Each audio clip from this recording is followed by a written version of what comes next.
देखो जैसे हम लोग कुछ क्वेश्चंस करते हैं, जैसे मान लो हमसे कहा गया कि if T N equal to 2n-1 का whole square find S N. हमसे कहा गया कि अगर कोई मेरे पास प्रोग्रेशन है, उसका nth टर्म ये है, तो बताइए सम ऑफ n टर्म क्या होगा। देखो ध्यान दो, जैसे जो टी एन है वो क्या है, इसको सिंप्लीफाई करें तो क्या हुआ 4n² + 1 - 4n, है ना। देखो तो Sn क्या होगा, Sn होगा सिग्मा ऑफ Tn, तो सिग्मा ऑफ 4n² + 1 - 4n, है ना। सिग्मा लगा देंगे n टर्म के आगे। अब देखो ये सिग्मा अंदर जाएगा तो सिग्मा इसके साथ आएगा तो 4 सिग्मा n² हो जाएगा। देखो ये सिग्मा 1 हो जाएगा, सिग्मा इसके साथ जाएगा तो 4 सिग्मा n हो जाएगा। ठीक है, सिग्मा सबके साथ अलग अलग चला जाएगा। अब देखो क्या हुआ, सिग्मा n² क्या होता है, n × n + 1, 2n + 1/6। और मैंने बताया था सिग्मा 1 का मतलब हम इसको n लिख सकते हैं। अब देखो जैसे यहाँ पर मैं ये शो नहीं कर रहा हूँ कि n की वैल्यू क्या है। एक्चुअली यहाँ पर जो n है ये 1 से लेकर n तक जा रहा है। हर जगह जहाँ पर भी हम सिग्मा लिख रहे हैं इसका मतलब यही माना जाएगा कि n की वैल्यू 1 से लेकर n तक जा रही है ना। यहाँ भी सिग्मा n 1 से n तक है, यहाँ भी 1 से n तक है, यहाँ भी, है ना। तो देखो ये सिग्मा 1 हो गया n, और देखो 4 सिग्मा n क्या हो गया, सिग्मा n हो गया n × n + 1/2। देखो ये हमारा सिग्मा n हो गया।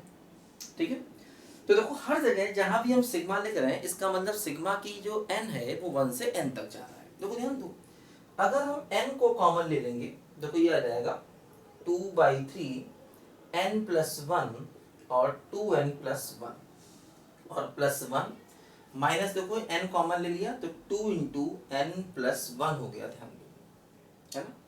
n को कॉमन ले लिया है तो देखो ये 2/3 ये हो गया +1 - 4, है ना, 2 × n + 1।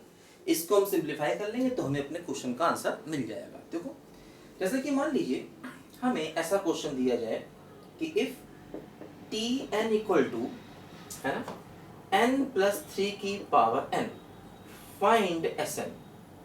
nth टर्म ये है तो हमको Sn चाहिए। तो देखो फिर यहाँ पर वही तरीका है, Sn निकालना है। तो Sn निकालने देखो हम क्या करेंगे, सिग्मा ऑफ Tn करेंगे। तो देखो ये हो जाएगा सिग्मा और Tn की वैल्यू क्या है, n + 3 की पावर n। अब देखो ये हो जाएगा सिग्मा ऑफ n और सिग्मा 3 की पावर n। ठीक है, देखो सिग्मा n की वैल्यू हम लोग जानते हैं, सिग्मा n क्या होता है, n × n + 1/2 होता है। और सिग्मा ऑफ 3 की पावर n को निकालना मैंने भी आपको सिखाया था। इसका मतलब आप n की वैल्यू रखना शुरू करिए, n को 1 लेंगे, n को 2 लेंगे और n को n तक लेंगे। ध्यान दो, तो देखो ये हो गया n × n + 1/2 और देखो ये एक ज्योमेट्रिक प्रोग्रेशन हो गई। इसका सम निकालेंगे तो क्या होगा, a ब्रैकेट में 1 - r की पावर n अपॉन 1 - r, है ना।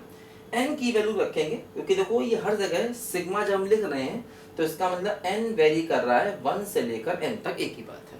ठीक है, तो हम nth टर्म निकालते हैं और उसके आगे सिग्मा लगाते हैं, है ना। तो हम यहाँ से सम ऑफ n टर्म्स को निकाल सकते हैं। लेकिन ध्यान रखना ये nth टर्म ऐसे हैं कि इनकी वैल्यू निकल पा रही है, ये नहीं कि Tn कुछ भी हो आप सिग्मा लगा देंगे। मतलब n इस फॉर्म का होना चाहिए, या वो इस फॉर्म में n में क्वाड्रेटिक हो या क्यूबिक हो, है ना, या फिर सिग्मा n में n Tn इस प्रकार का होना चाहिए, है ना। तो मतलब ये कुछ स्पेशल टाइप के Tn होते हैं जिसमें हम सिग्मा लगा करके सम निकाल सकते हैं। मतलब मैं ये नहीं कह रहा हूँ कि तुम्हें Tn कुछ भी दे दिया जाए तुम सिग्मा लगा करके सम निकाल लोगे, ऐसा पॉसिबल नहीं है। लेकिन ये कुछ स्पेशल टाइप के Tn होते हैं जिसमें हम सिग्मा लगा करके सम निकाल सकते हैं। ठीक है, इसको लिखो जरा बच्चों ध्यान से पहले।